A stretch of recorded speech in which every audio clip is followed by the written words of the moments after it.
Hello, good afternoon students. In last lecture, we discussed general morphology of prawn and as well as we discussed the different appendages or the body form of prawn. In today's lecture, we discuss the digestive system of prawn or alimentary canal of prawn. Prawn, scientifically, we called it as Palaemon malcolmsoni or Macrobranchium malcolmsoni. In this figure, alimentary canal or digestive system of prawn are shown. In prawn, the digestive system is composed of alimentary canal and hepatopancreas. Hepatopancreas. In this figure, तुम्हाला या figure मध्ये start from mouth to the anus पूर्ण digestive system दिसून येईल. त्याचबरोबर हिपॅटोपॅनक्रियासचं structure दिसेल centrally. Figure मध्ये लेबलिंग प्रत्येक पार्टला केलेली आहे एलिमेंटरी कॅनलच्या. तर आजच्या लेक्चर मध्ये आपण फक्त एक डायजेस्टिव्ह सिस्टीमचं इंट्रोडक्शन बघू. डिटेल मध्ये त्याचं इंटरनल स्ट्रक्चर हे नेक्स्ट लेक्चर मध्ये बघू. बट डायजेस्टिव्ह सिस्टीम जी आहे ती काय कोणते कोणते रिजन्स कन्सिस्ट करते हे तुम्हाला माहिती पाहिजे. Digestive system or the alimentary canal system of prawn consists of mainly three regions.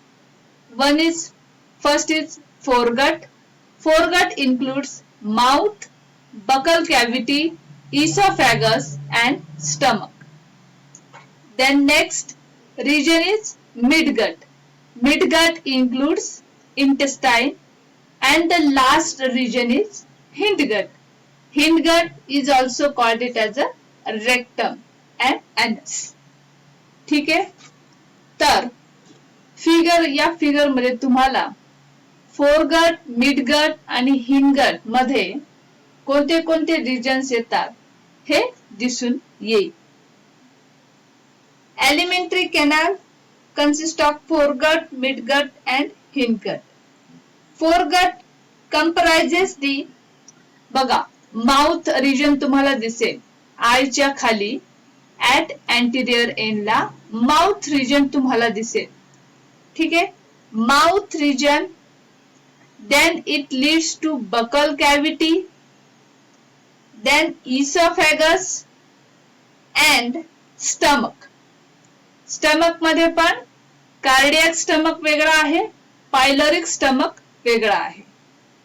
ठीक आहे. हा पूर्ण जेवढा पोर्शन आहे तो फोरगटचा आहे जो की बॉडीच्या अँटिरियर साइडला आणि थोडा मिडल पार्ट मध्ये असतो.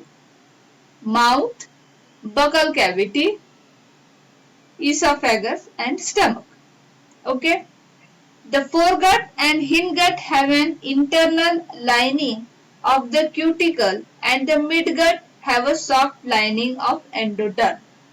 बघा फोरगट जो की माउथ, बकल कॅव्हिटी, इसोफॅगस आणि स्टमक ने बनलेला आहे. त्याचबरोबर हिंडगट जो एनस आणि रेक्टम ने बघा पोस्टिरियर साइडला जिथं टेल्सन आहे टेलचा पार्ट आहे तिथे हिंडगट प्रेझेंट आहे. फोरगट आणि हिंडगट हे दोन्ही पण कशाने लाईन झालेले आहेत इंटरनली तर क्युटिकलने झालेले आहेत which is also called as intima. Okay. आणि जो मिडगट आहे मिडगट काय कन्सिस्ट करतो आपण बघितलं. Midgut content the intestinal part. तुम्हाला टेल्सनच्या थोडा वर ऍब्डोमेन आणि ऍब्डोमेनच्या शेजारी मिडगटचा पार्ट दिसेल जो की इंटेस्टिनल लॉंग ट्युब्युलर पार्ट आहे. Midgut internally lined by the endodermal layer. ठीक आहे. फोरगट आणि हिंडगट हे क्युटिकलनं लाइनिंग आहेत आणि जो मिडगट आहे तो एंडोडर्मनं लाइन झालेला आहे. ठीक आहे. Now foregut consists mouth, buccal cavity, esophagus, stomach. In stomach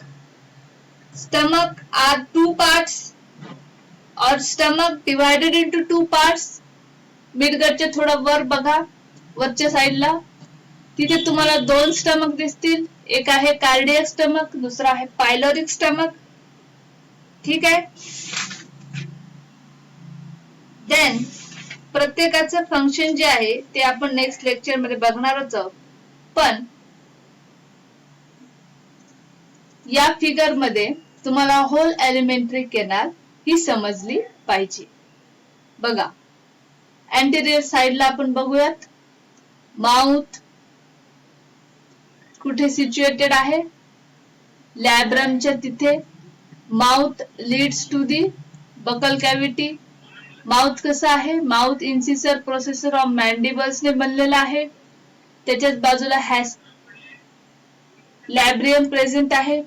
then it leads to buccal cavity. Buccal cavity leads to oesophagus. Oesophagus leads to stomach part. ठीक आहे.